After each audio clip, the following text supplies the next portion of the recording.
Harambee! Neno hili si hivyo. Mambo ni matatu. Ladies and gentlemen, good evening and welcome back to our channel once again. Two major political events took place in the Republic of Kenya today. The first event was the Wiper NDC. Ladies and gentlemen, I am actually impressed that Kalonzo Musyoka made the event appear to be presidential. We thank William Ruto for impeaching Rigathi Gachagua so that together we are going to liberate even William Ruto himself from this type of problem. You could feel presidential campaigns in that Wiper event. We are determined to work together. The goal we have is greater than the sum total of each one of us here. So, occasionally, if we argue sometimes, or if we have differences of opinion, that is precisely because we are a group of people who are passionate and love their country. And I observed several things which I will talk about tomorrow. But I noted the seating arrangement. Can you tell me what that seating arrangement is trying to communicate? Because in politics, nothing happens out of mere coincidence. Tell me now what the seating arrangements there is communicating, because tomorrow we are going to do a comprehensive analysis about this event. The second thing I also observed was that speech by Rigathi Gachagua. Listen to this part.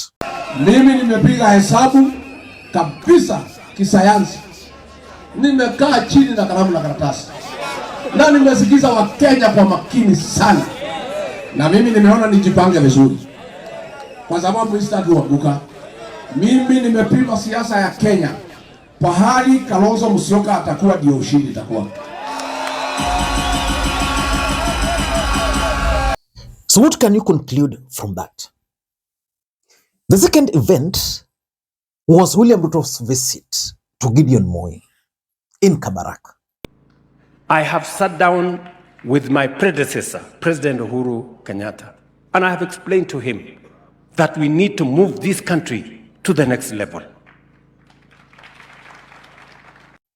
Again, that visit is significant because we all remember when William Ruto went to see the former president, the late Daniel Toroitich arap Moi.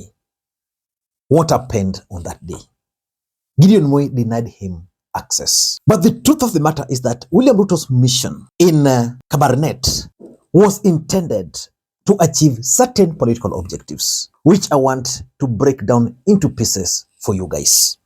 Before we do that, for those who are watching this channel for the first time, please take a second or two, click the subscribe button so that next time we produce a video like this, YouTube will automatically notify you. And to the subscribers, I want to continue thanking you guys for your continued support. Because without that support, this channel cannot be what it is. Ladies and gentlemen, without any further ado, allow me to dive in. Na nimekuja, mimi ndio tumeongea na my brother Gideon Moi. Na tumekubaliana na yeye anisaidie tupange mambo ya taifa letu la Kenya. Maendeleo ya Kenya imechelewa. Kenya imechelewa miaka nyingi. We are not supposed to be a third world country. Na ili tuweze kusukuma mambo hiyo ya maendeleo, mimi nimeomba ya kwamba I need more hands. We need broader goodwill.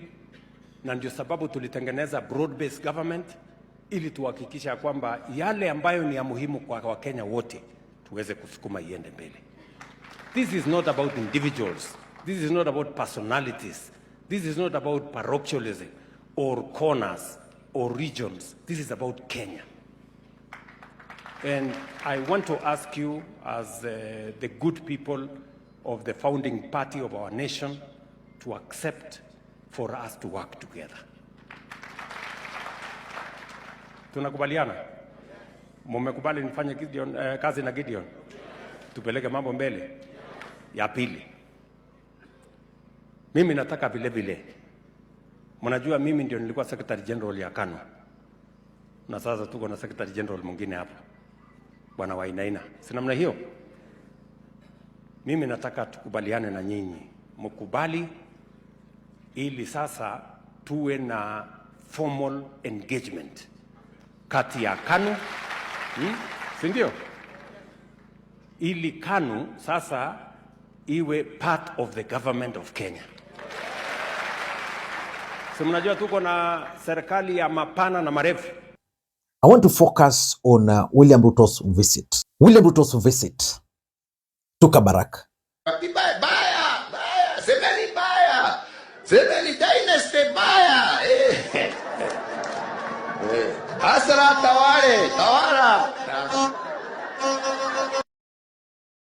Because it was actually unplanned. We all know that William Ruto met with Gideon Moi yesterday, and they discussed a lot of things. So what was the objective of this unplanned visit to Kabarak? Number one, William Ruto is keen on controlling KANU and its network. Why is this control of KANU important for William Ruto? I want you to pay very close attention. Number one, Ruto is trying to checkmate Uhuru Kenyatta. Uhuru Kenyatta is a former president of the Republic of Kenya. And Uhuru Kenyatta became the president courtesy of the former president, Daniel Toroitich Arap Moi. Which means as much as Uhuru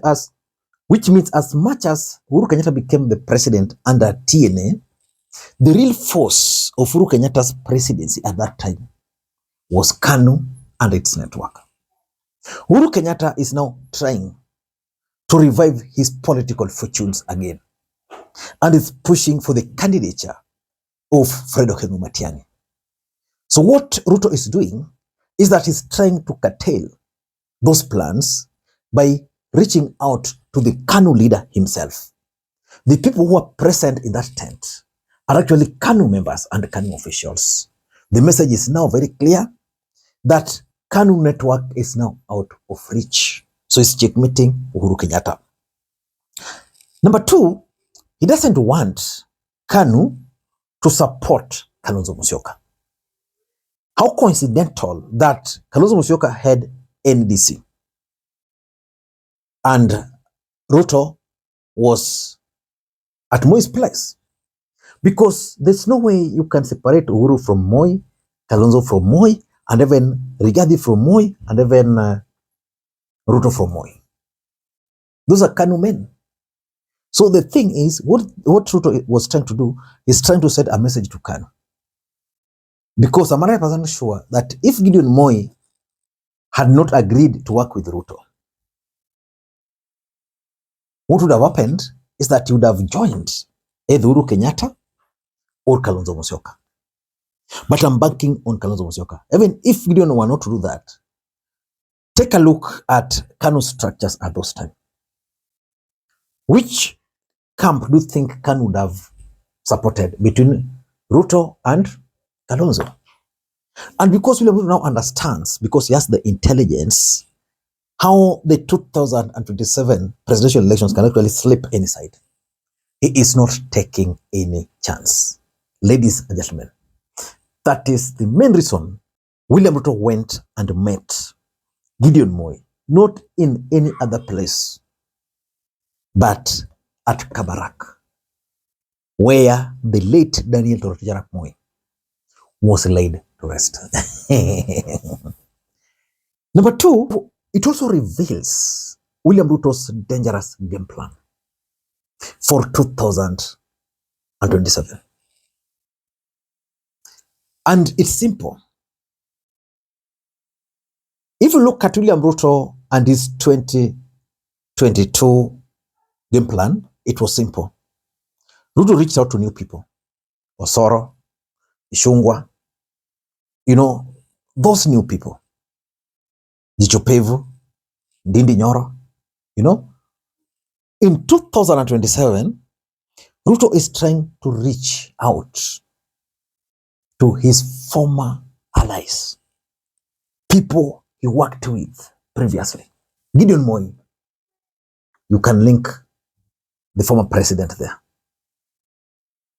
He's reached out to Raila Odinga. Ruto was with Raila Odinga in ODM party. And that's how now ODM is supporting him. We don't know the next person William Ruto is going to reach out to.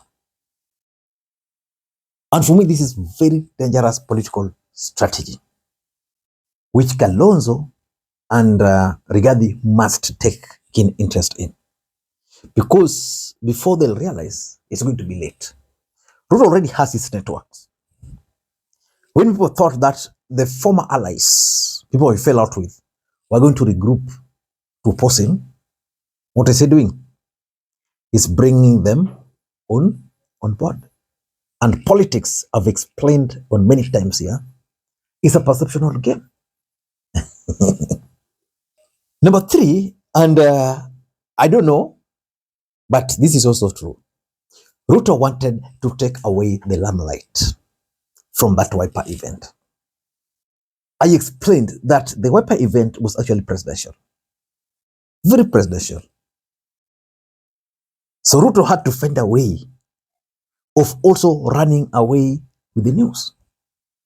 Tomorrow, in the newspapers, Kalonzo will form headline. What about William Ruto in Kabarak? It will also find a space on the front page. For those who are watching news today or tonight, there's the Wiper and then there's this Kabarak meeting.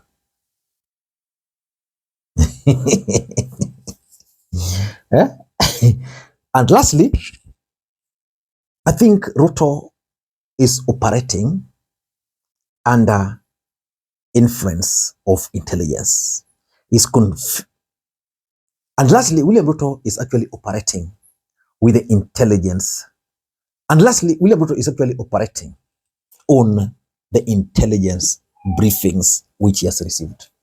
The intelligence has told Ruto that everything is not right for him and that he must do A, B, C, D. He must reach out to this guy, he must reach out to this guy. That is what he is doing exactly. Until next time, this is Lee Makwiny. Bye-bye. I want you to listen to William Ruto's speech very briefly. I want you to listen to William Ruto's speech in Kabarak very briefly before we dive in.